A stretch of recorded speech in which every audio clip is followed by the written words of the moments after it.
So yung mga nagastos ko dyan mga kasari ay katas din ng sari-sari store, lalong-lalo na ng GCash na sobrang lakas ng kitaan, ng load, ng PisoNet, ng paupahan ko na nag-invest din talaga ako para bumalik din sa akin yung nagastos ko.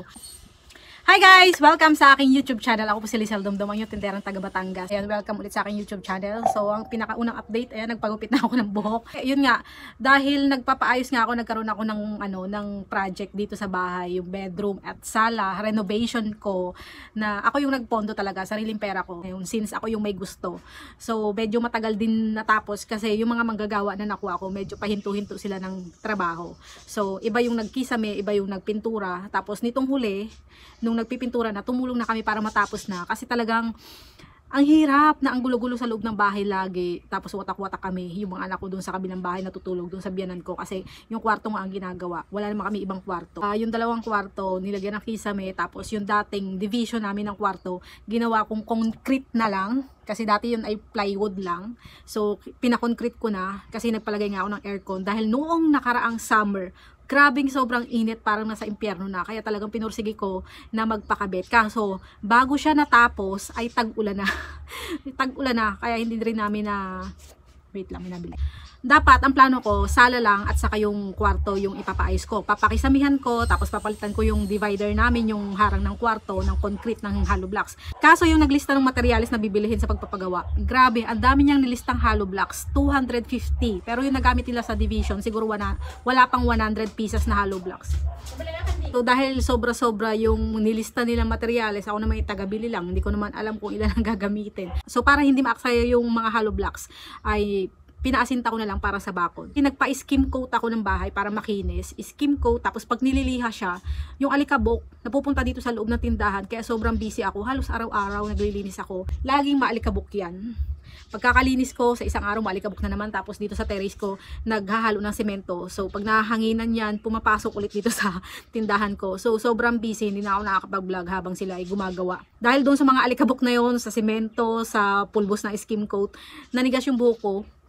Talagang nag-dry siya, napupunta sa buhok ko. Kahit 2 beses na ako maligo sa isang araw, nagda-dry talaga siya, kaya pinutol ko na. So yan, ngayon tapos na yung pagpagawa ko, ang kulang na lang yung dito sa bakod, yung bakal. Tapos ngayon, ongoing yung pag-aasinta nung asawa ko dito sa gilid ng tindahan. Napahinto kasi nag-aasikaso kami ng enrollment ng mga bata. Nung time na nagpapagawa ako, busy ako, bibili akong materials pag may kailangang materials. Tapos lahat ng mga ginamit ko dito sa pagpapagawa ko, yung switch, yung mga ilaw, yung mga, anong tawag dito, yung flexible hose, yung pintura, yung mga brush na pang pintura, in-order ko lahat sa Shopee para maka-discount ako. Napakalaki talagang diferensya kung dito ako bibili kasi nag-inquire muna ako nag-message muna ako sa mga hardware, magkano po sa inyo ang ganito.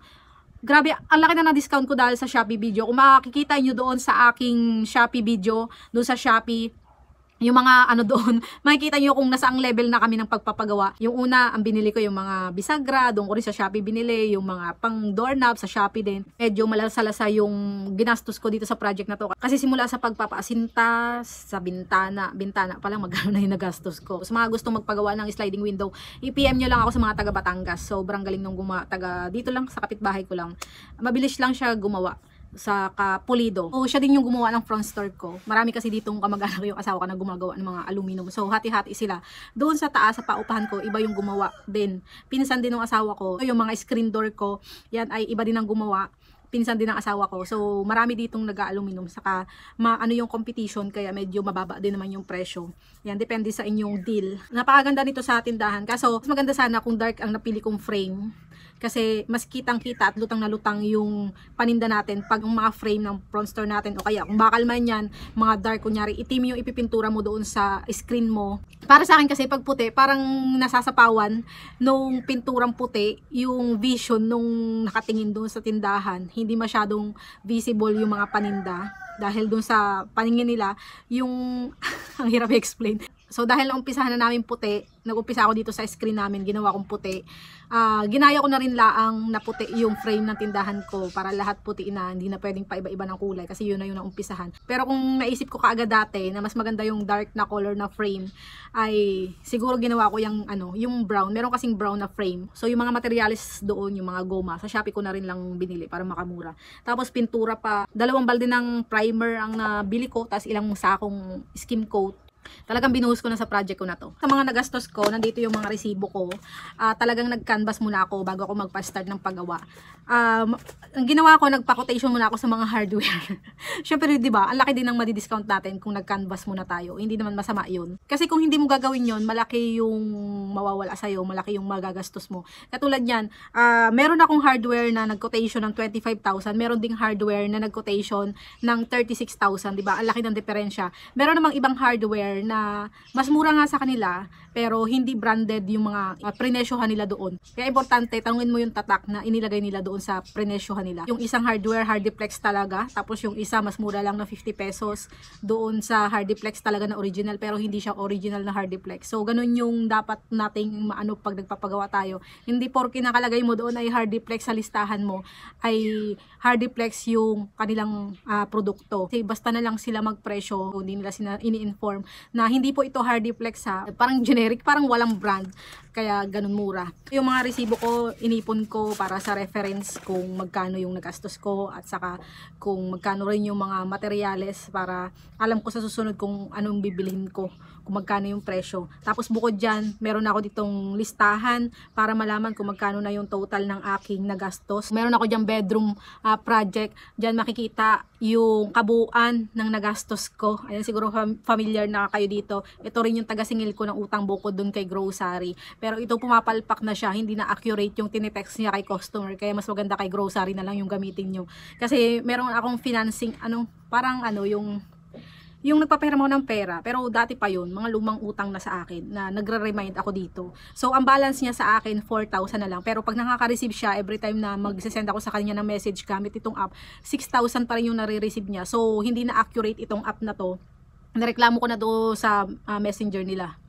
In-update ko na ganun pa rin. So, dito sa aking bedroom project, nandiyan yung mga transaction. Makikita mo dyan yung mga nagastos mo. So, para malaman mo yung total na nagastos mo, ilagay mo doon sa yearly. So, hindi ko na ipapakita kung magkano yung nagastos ko.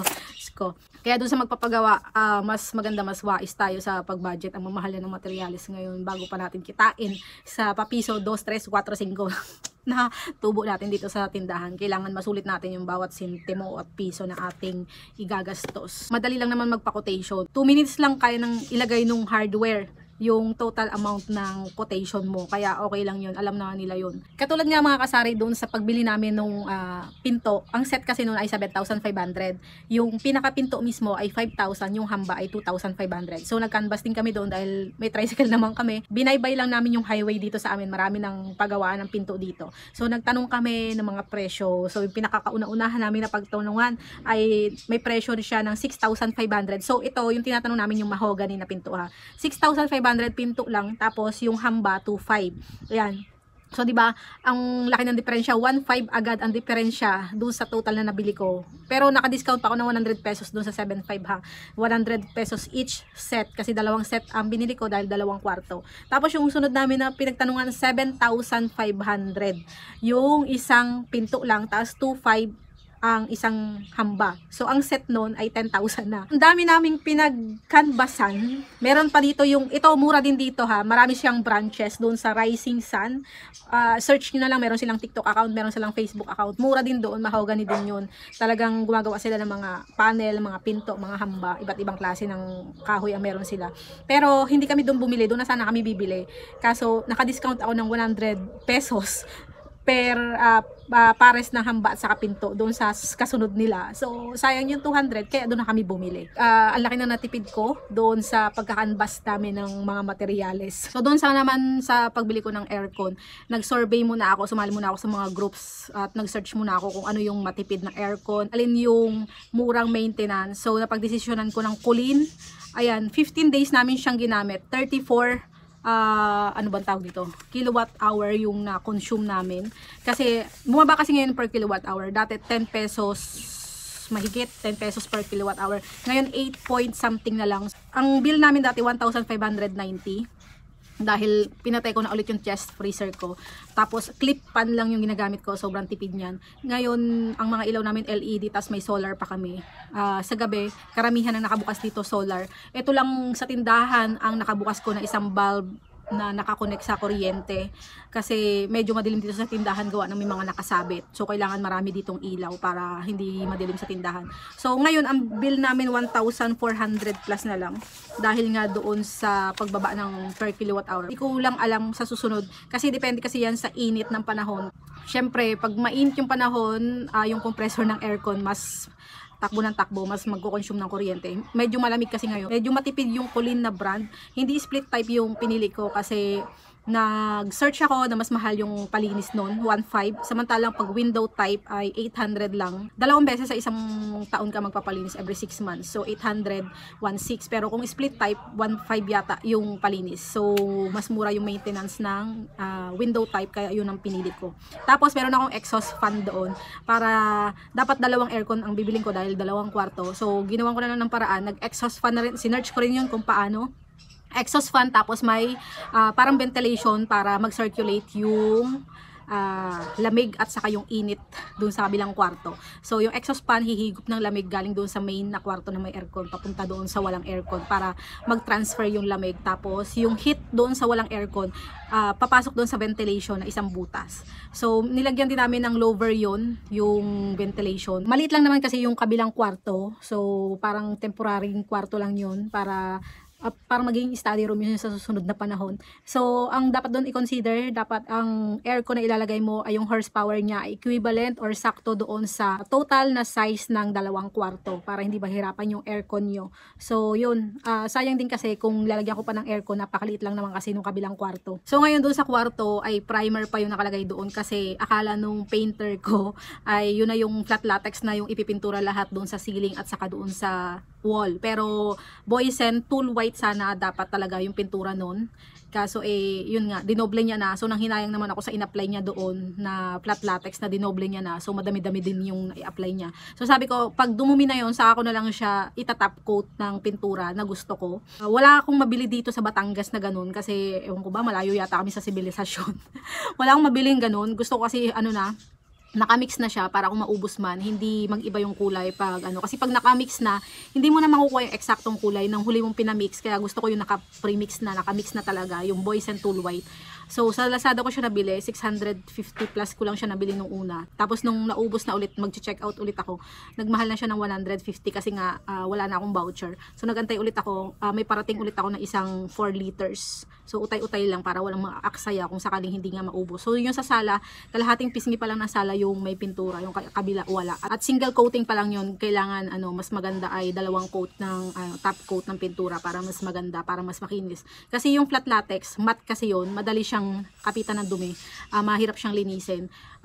Pag kasi semi-gloss, mas madali siyang linisin, pupunasan lang siya, natatanggal na yung dumi. At kagandahan niyan dahil naka skim coat na siya, yung skim coat sinearch ko rin yung pinakamagandang brand ng skim coat kasi merong skim coat na nagpupulbos. So, sinearch ko rin kung paano ang preparation ng pag-i-skim coat. O, nag-search ako, nanood ako ng mga video kung paano ang pag-apply ng skim coat para hindi maaksaya yung mga materyales na nabili ko, yung mga nagastos ko, hindi maaksaya after ng ilang taon kasi baka mag-back din yung mga pintura. So, yung mga kortina, nabili ko rin lang sa Shopee. So, pinili ko rin lang yung mga nude color at ayoko na yung mga printed para maaliwala sa mata. Gusto ko yung light lang kasi maliit lang yung bahay namin. Sobrang liit, kung makikita nyo, maliit lang talaga yung bahay namin. Nagkamali nga ako kasi yung unang tanong ko doon sa gagawa, pwede bang lagyan ng pa second floor kahit meron na akong kisame? Okay lang daw, madali lang daw yung dadahan-dahanin. Naniwala ako doon sa napagtanungan ko. Sabi ko sige, kasi ikisamin nyo na lang. Pero parang mahirap kasi may kisame na siya. Paano mo siya lalagyan ng buhos, paano mo siya lalagyan ng mga ng buhos kung magpapa second floor ka, diba? So hindi ko muna iniisip yun, medyo na-stress ako na hindi pwede palang, mahirap palang siyang lagyan ng second floor pag may kisame na. Maliban na lang kung gigibain mo ulit yung pinakisame mo. So sayang naman yung nagastos ko sa pakisame.